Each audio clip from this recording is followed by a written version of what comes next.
Good morning, dear students. I hope everyone is keeping fine. Now, in the last English class, we started with the topic simple present tense, isn't it? But we did not touch the topic simple present tense.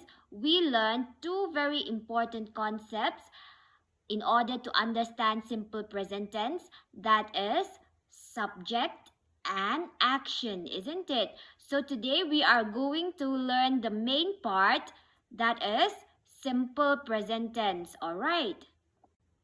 Now, before I explain simple present tense, first, everyone, you need to know what tense is. Okay, what is a tense? It indicates the time of an action. All right, tense indicates the time of an action. My dear students, it is quite obvious that if there is an action, it can happen in the present, or it has happened in the past, or it may happen in the future. All right. You all know that past is the time which has happened. Present, you know that it is the time that is happening now, and future is the time that will happen, isn't it? Now let's take a look at these examples. All right. I watch cartoon. It is at present, isn't it? It is my habit. I watch cartoon. That is present tense. I watched cartoon. Now, this is in the past, isn't it? This action has taken in the past. This watched, it shows that this has happened. It's in the past, isn't it? I will watch cartoon. It means that I have not watched cartoon right now, but in the future I will watch cartoon, isn't it? So here in this sentence, will watch shows us that this action will take place in the future. So you already know that tense indicates the time of an action. It means that whether this action has taken place in the present time, or it has taken place in the past time, or it will take place in the future. Now let's start with simple present tense. Okay, now my dear students, all of you have flown a kite, isn't it? In any time of your life, you have flown a kite. Now, if you want to fly a kite, you need to know how to make the kite first, isn't it? So, you should know how to make the kite stepwise. First step, what should be the first step? What should be the second step? Likewise, if you are writing a sentence in simple present tense, you need to know which word should I use first. How should I end up my sentence? So that sequence which you follow for framing any kind of sentence, it is known as the structure. All right. And here you have a structure for the simple present tense. All right. So, the structure is that if you want to write a sentence in simple present tense, you must first write the subject. Subject, we have already learned in the last class that subject is the doer of an action, or about whom we talk or speak. Then, after the subject, we should use the first form of the verb. And in the last class, we learned that the first form of the verb can either be singular or plural, isn't it? And I told you that singular verb is verb plus s, es or ies, isn't it? Do you all remember? Singular verb is verb plus s, es or ies.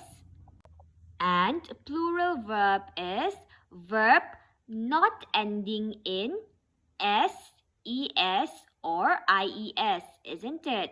Plural verb is verb not ending in s, es or ies. Then after that, we should use the rest of the words, okay?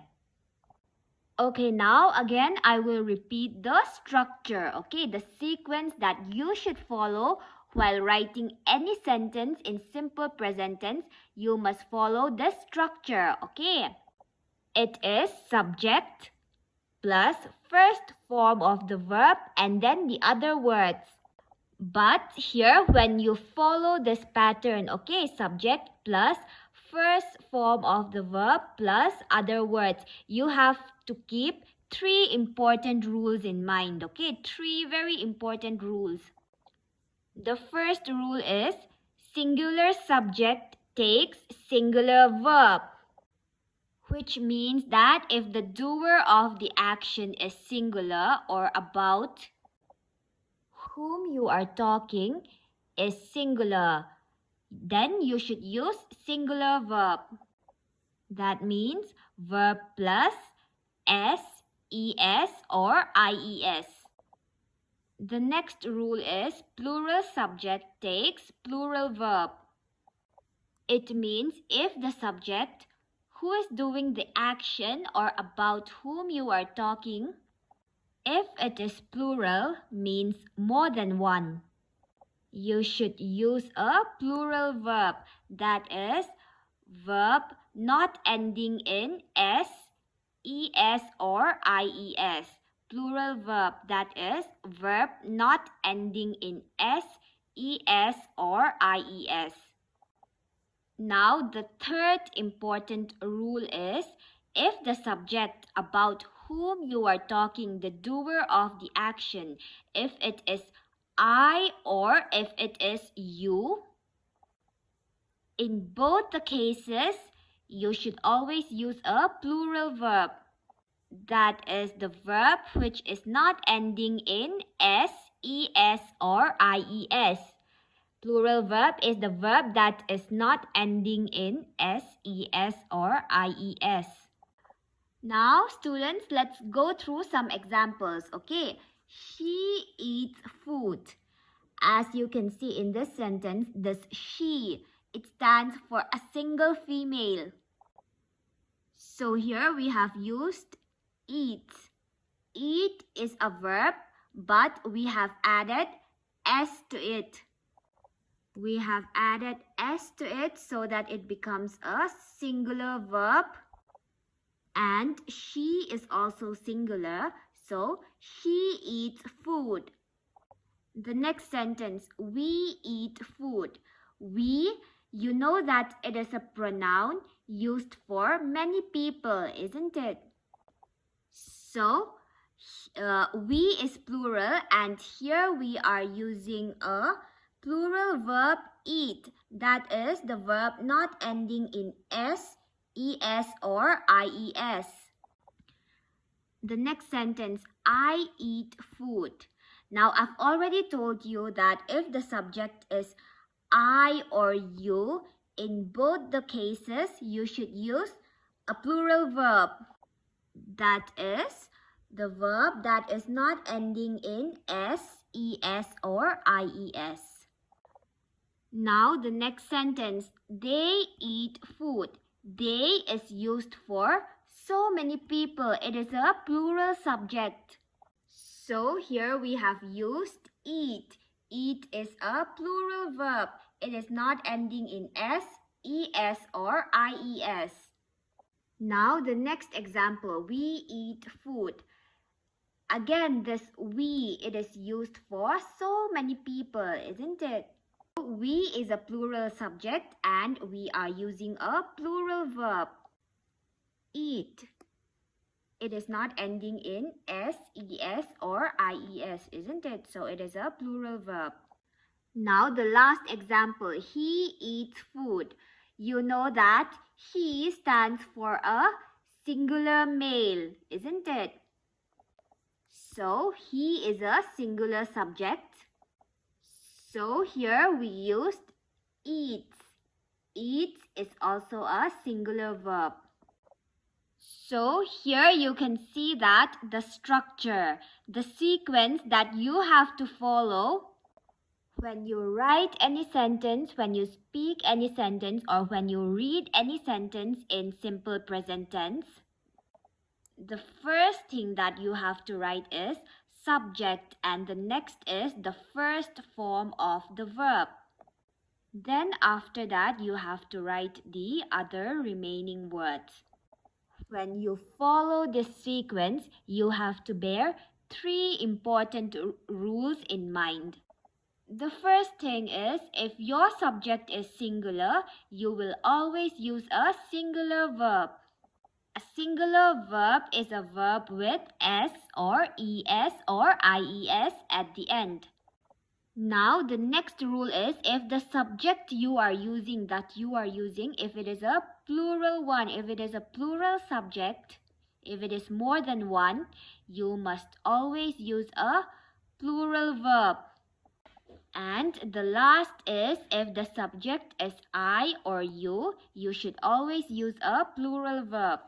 So, my dear students, today we learned about simple present tense, and we also learned the structure, the sequence that you should follow while using simple present tense, and 3 important rules regarding the structure. Singular subject takes singular verb, plural subject takes plural verb, and I and you takes plural verb. I hope everyone understood this concept. Now for your homework, I want everyone to turn to page 33. Exercise 1. Write like or likes in the blanks. The first one, Arjun dash me. Now Arjun is a singular subject, isn't it? Arjun is a singular subject, so singular subject takes singular verb, that is verb plus ses or ies. So Arjun likes me, because Arjun is a singular subject and it takes singular verb, and singular verb is verb plus ses or ies. Arjun likes me. The next one, the number 2, I dash him. Now I, for I and you, I've told you that for I and you use plural verb, isn't it? So for I, you should use plural verb. Plural verb, in the plural verb there is no s. So I like him. I like him. Okay. Now number 3. You dash chess. You, for you use plural verb. You like chess. Now number 4. We dash Pepsi. Again, we is a plural subject, so you will use plural verb. We like Pepsi. So likewise, I want you to do the rest of these exercises by yourself, okay? Next is exercise 2. Fill in each blank choosing the correct form from the brackets. Number 1. The moon dash round the earth. Now the moon is a singular subject, isn't it? So you will use singular verb. So singular verb is verb plus s or es or ies. So the right option is goes. The moon goes round the earth. Next, Pratap dash well. Pratap is also a singular subject, so you will use a singular verb. Pratap bats well. In a singular verb, you add s or es or ies to the verb. So bats. Pratap bats well. Next, number 3. Porters dash luggage. Porters. It's a plural subject, isn't it?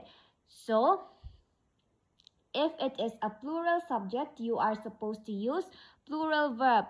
So the plural verb here is carry, isn't it? Carry. In the plural verb, there is no S.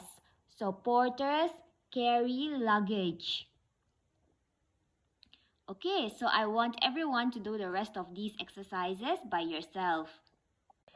Next, fill in the blanks with the correct form of the verbs given. So you are going to fill in the blanks with the correct form of the verbs. The first one, my father dash wake up at 7 a.m. every day. My father is a singular subject, isn't it? So you are going to use singular verb.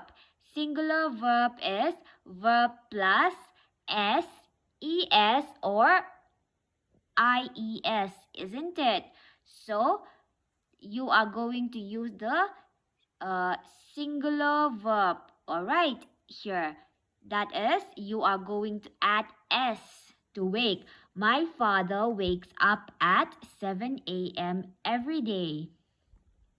Next, he dash leave the house at 7 a.m. every morning. He is also a singular subject, so you will use a singular verb. You are going to add s. He leaves the house at 7 a.m. every morning. Next, I dash like reading history. Remember, I told you that for I and you are going to use the plural verb, isn't it? So, plural verb, you don't have to add es, s or ies. So, I like reading history, isn't it? So, I want you to do the rest of these exercises by yourself and apply the rules, the three very important rules that I told you to use while writing a sentence in simple present tense. All right. And that's all for today. Everyone do your homework carefully, write it nicely and submit your homework by this Saturday. All right. Thank you.